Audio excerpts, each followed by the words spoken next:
Nice work out there, fellas. Keep it up. Incoming message. New message. Youth intake preview. Excellent preview. Oh, sorry, fellas. That wasn't you. I was just looking at some young kids.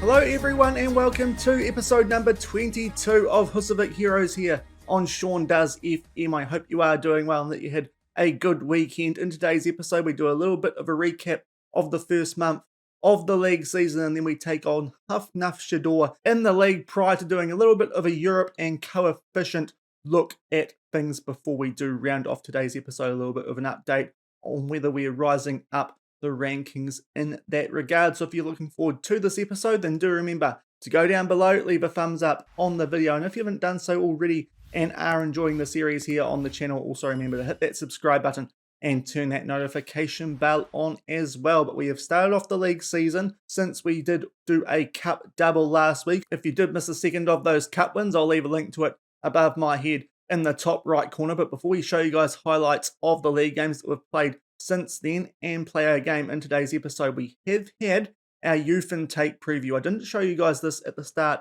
of last season because it was a really poor preview, so I didn't bother showing you at that time around, but this one does look quite good. You can see there on the right, excellent intake, potentially 4.5-star rated, so that's a lot better than what we were predicted to get last year, and we did get one decent player out of that youth intake as well. But it looks like we could be getting one good goalkeeper, a good fullback, two decent central midfielders, and also a half-decent wide midfielder as well. So potentially the youth intake, which will happen around about towards the end of the league season here in Iceland, could be a good one this time around.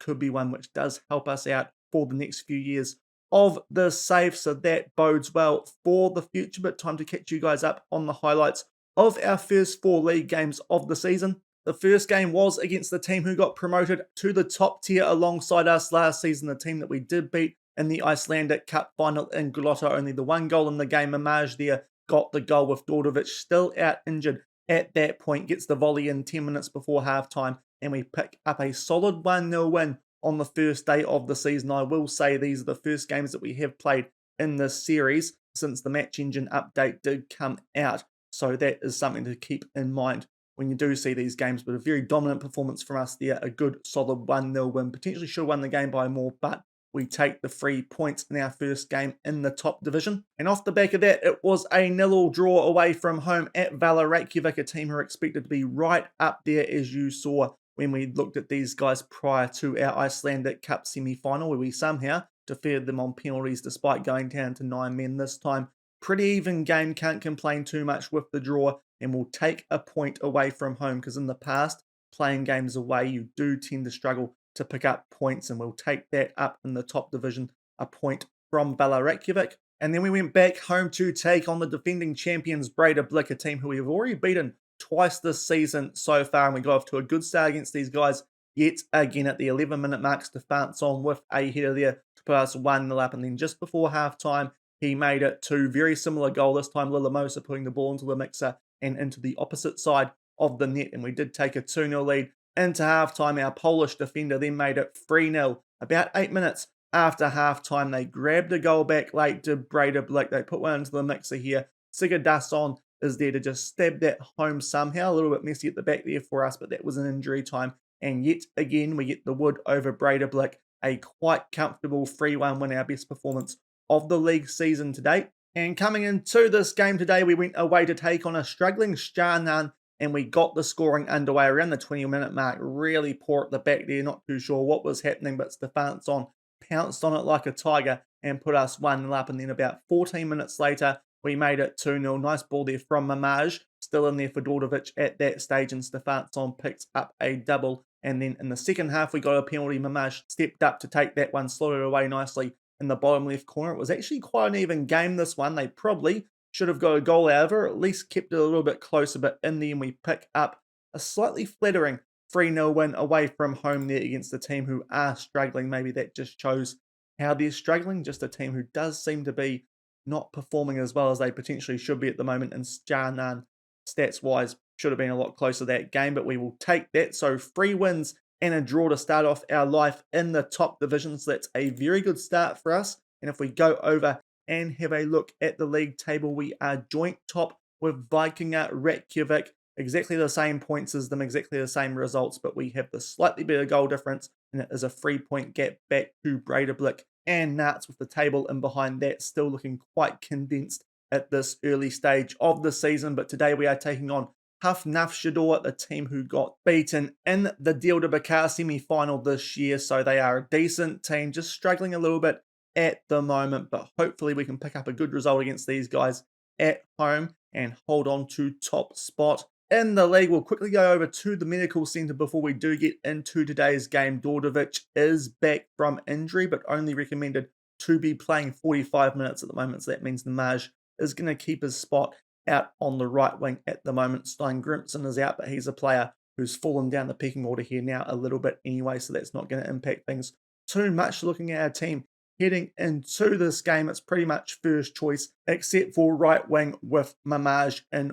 for Dordovic, but Dordovic is on the bench, so could get some fitness back and start to claim that right wing spot back after he recovers from his injury. But it's more or less the same team that we had at the end of last week, and hopefully we can pick up a good result here and hold top spot in the league. And we will come back shortly from the Husavik Heroes to see if we can get the job done.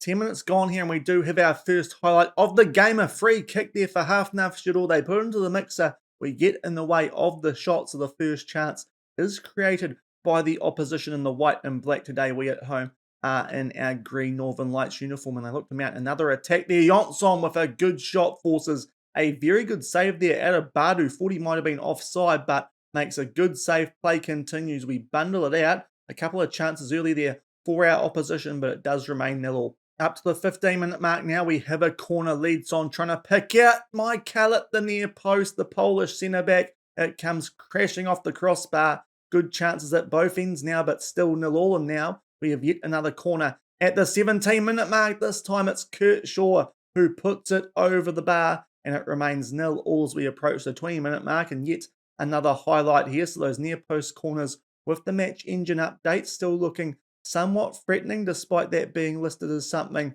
which could be nerfed a little bit. So that bodes well for this tactic, as does our form since the league season started, because that is when that new match engine update did take place. So I was a little bit concerned as to how our form would go with this tactic, just with how things sometimes work when Football Manager do update the game. But we've been looking good so far. Nice ball over there for Leadson, and he beats the goalkeeper at the near post. Nixon Mamaj gets an assist. The right winger, currently on amateur contracts, doing a pretty good job for us though out on that side since Dordovic has been injured, and we make it 1-0 just shy of the 20-minute mark. Leadson, given it a lot of space, beats the goalkeeper at his near post with a good finish, and it's Volsungur 1, Hafnarfjarðar 0. Up to the 39-minute mark here, and we now have a throw, and it's the first highlight since we opened the scoring. Mamaj with yet another header that goes just over the bar, and it's still 1-0. And up to the 45-minute mark now, we have a throw right on the brink of half-time with 2 extra minutes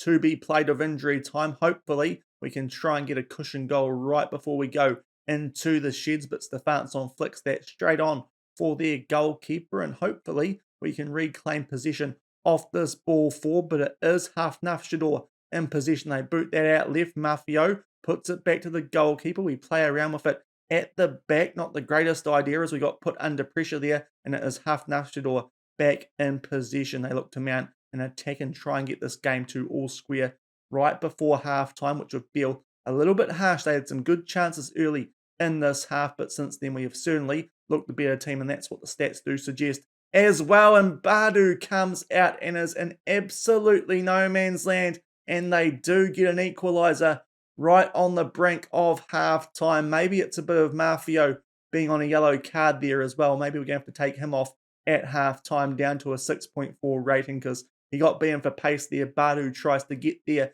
before the attacker does, but he slots it away into the bottom right corner. And somewhat harshly, we are going into the sheds at halftime at 1-1. We might make a few changes at the back, in fact, because both Mafio and McCall are below that 6.5 rating, which I would like them to be. Badu also not with a good rating after that goal went in the back of the net, but pretty happy with how things were going up until that last minute. We're going to make a few changes as I suggested, so Jan Jajcik can come on for Mafio. Might help with Mafio being on a yellow card as well, and it will be Anderson who can come on for McCullum. We will switch him and Kurt Shaw around as well, as Kurt Shaw does actually prefer to play on the right-hand side of defence. So a little bit of a blow there right before half-time, but playing well enough that we should be able to get a second goal in the second half, and hopefully that will be enough to pick up the 3 points here, as it is all square at half-time. Up to the 61-minute mark now, it is a free kick for Hafnarfjarðar. They get a shot off on the volley, and a really good save there, though, from Badu, and it keeps it at 1-1, and we are now going to get shown the corner off the back of that, but a good save from Badu, and then the corner just gets cut off completely. Still 1-1 at the 65-minute mark. And we make our way forward a few more minutes, and time for us to make our last substitution after making a double change at half-time. Amaj having a decent game, but down to a red heart. Will give Dordovic a few minutes to try and improve his fitness so he can work his way back into this team. 20 minutes left and still locked up at 1-1. Up to the 76-minute mark now, and it is Hafnarfjarðar looking for a leading goal for the first time in this game. As I said, would feel a little bit harsh stats-wise. Still looking the more dangerous of the two teams on the field at the moment, but that ball gets put in behind. Badu will try and play it to Diaz. Oh dear.